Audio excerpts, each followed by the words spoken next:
TV Al-Waha. Hot Inspiration.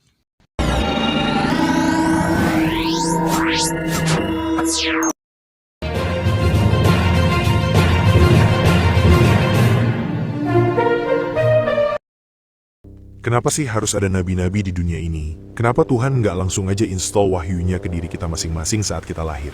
Kenapa harus lewat perantara nabi-nabi? Pertanyaan ini sering banget dianggap tabu. Padahal, kalau dibedah pakai logika, jawabannya ternyata sangat masuk akal. Alasan pertama, bayangkan Tuhan sebagai sumber energi tak terbatas, infinite power, tegangan super tinggi. Sementara manusia, kita ini makhluk terbatas, otak terbatas, jiwa terbatas. Ibaratnya, Tuhan itu reaktor nuklir, dan kita cuma lampu bohlam 5 watt. Sekarang bayangkan, arus dari reaktor nuklir langsung disambungkan ke bohlam tanpa adapter. Apa yang terjadi? Meledak, hangus, sistem gagal total. Artinya, manusia butuh adapter, butuh transformator yang bisa menerima tegangan tinggi, lalu menerjemahkannya ke bahasa kita. Dan disitulah peran Nabi, manusia terpilih yang hardware jiwanya sudah siap. Mereka menerima wahyu, lalu menyampaikannya ke kita dalam bentuk yang bisa dipahami. Kalau gitu, bisa dong Tuhan bikin kita kuat terima wahyu langsung? Bisa, tapi coba bayangkan, Tuhan membisikkan wahyu ke 8 miliar manusia secara personal. Apa yang terjadi? Chaos, kekacauan total. Semua orang akan memiliki tafsir yang berbeda-beda sesuai dengan hatinya masing-masing. Nggak netral, dan semua orang akan merasa paling benar. Karena itu Tuhan memilih satu orang, diverifikasi dengan mukjizat, lalu orang ini jadi standar objektif. Kalau kita ragu, kita cek ke dia, bukan cek ke perasaan masing-masing. Terus, dari mana kita tahu kalau itu beneran nabi yang diutus sama Tuhan? Gimana cara kita bedainnya? Disinilah Tuhan kasih fitur authentication code atau kode verifikasi ke para nabi. Kita mengenalnya sebagai mujizat. Mujizat itu bukan sulap. Mujizat adalah akses level admin yang bisa membypass hukum alam yang dikunci buat manusia biasa. Itu adalah cara Tuhan bilang ke manusia kalau orang ini bawa mandat resmi. Jadi, mujizat itu adalah tanda pengenal resmi. Karena tanpa admin key ini, klaim kenabian itu invalid atau nggak sah.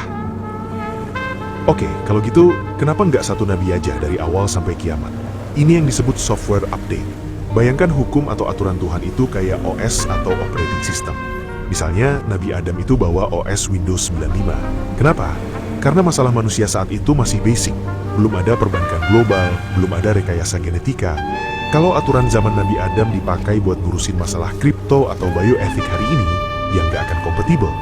Makanya, Tuhan mengirim nabi secara bertahap, dan tiap nabi bawa update-nya masing-masing. Karena Tuhan itu pendidik, Tuhan ngajarin manusia pelan-pelan, sesuai kurikulum kelasnya.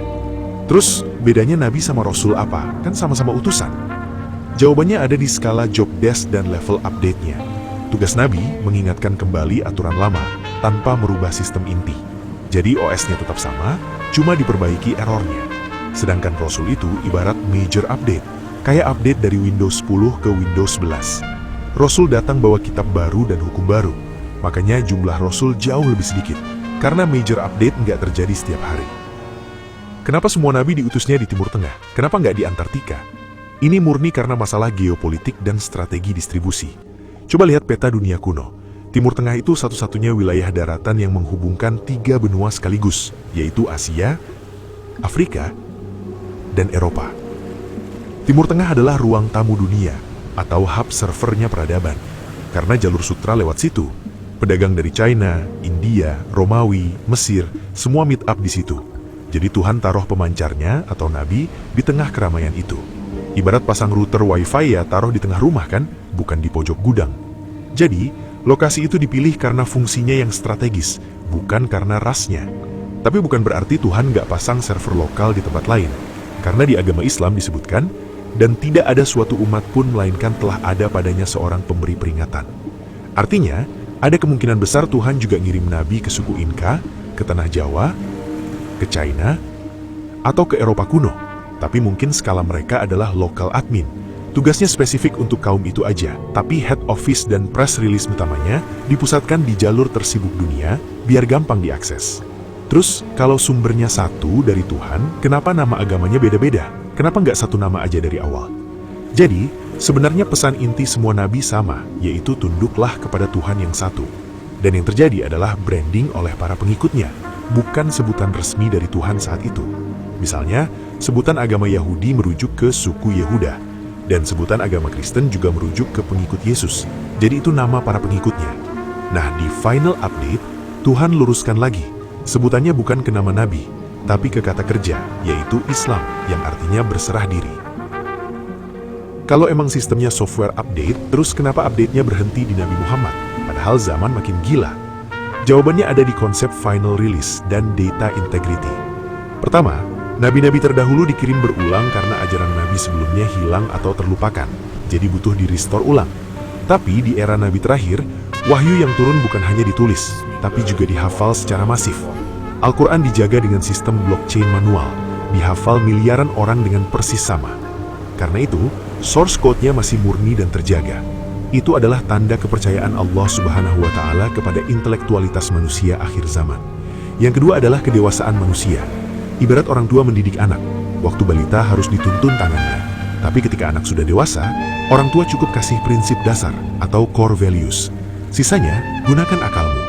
Nabi Muhammad SAW sebagai nabi dan rasul terakhir gak bawa aturan teknis kaku untuk setiap hal kecil, tapi membawa prinsip universal. Karena Allah Subhanahu wa Ta'ala menganggap akal manusia sudah cukup matang untuk melakukan ijtihad atau mengambil prinsip dari Al-Quran lalu menerapkannya ke masalah modern pakai logika. Jadi dengan bekal manual terlengkap yaitu Al-Quran dan contoh terbaik yaitu sunnah, manusia sudah bisa lulus untuk mengelola hidup dan buminya dengan akal sehat. Terus, validasinya apa kalau kitab Al-Quran yang berumur 1400 tahun ini masih kompatibel dengan masalah modern kayak kripto, AI, atau mental health? Yang pertama, Al-Quran itu jenius karena tidak bicara teknis kaku, tapi bicara algoritma. Contoh, Al-Quran nggak ngomongin jangan main Bitcoin, tapi Al-Quran kasih rumus jangan transaksi yang mengandung ketidakjelasan atau horor, dan judi atau maisir. Rumus ini bisa dipasang atau di-apply ke sistem mulai dari barter unta zaman dulu sampai ke sistem blockchain hari ini. Yang kedua, teknologi boleh berubah dari pedang ke nuklir, tapi usernya, yaitu manusia, speknya nggak berubah. Manusia masih punya ego, hawa nafsu, keserakahan, dan kecemasan yang sama dengan orang zaman dulu. Al-Quran itu manual untuk menata jiwa manusia, bukan cuma menata alatnya. Selama manusianya masih punya hati, obatnya masih relevan. Yang ketiga, ada banyak ayat yang dulu dianggap kiasan ternyata baru terbuka kuncinya sekarang. Contohnya soal embriologi, expanding universe atau semesta mengembang, sampai garis edar matahari. Ini semacam hint yang membuktikan kalau penciptanya Allah udah tahu masa depan bakal kayak gimana. Jadi Al-Quran relevan bukan karena dia buku sains, tapi karena memuat peta navigasi yang fundamental. Zaman bisa berubah, tapi arah utara dan selatan di kompas gak pernah berubah. Yang keempat, Al-Quran itu rahmat untuk alam semesta, karena sapaannya adalah wahai manusia atau ya ayyuhan nas. Kalau kitab terdahulu, sapaan utamanya sangat spesifik untuk kaum tertentu. Ini adalah transisi dari sistem exclusive membership menjadi open public access. Sistem ini bukan dongeng, tapi sebuah rancangan manajemen kehidupan yang jenius. Gimana menurut kalian? Coba diskusi di kolom komentar ya.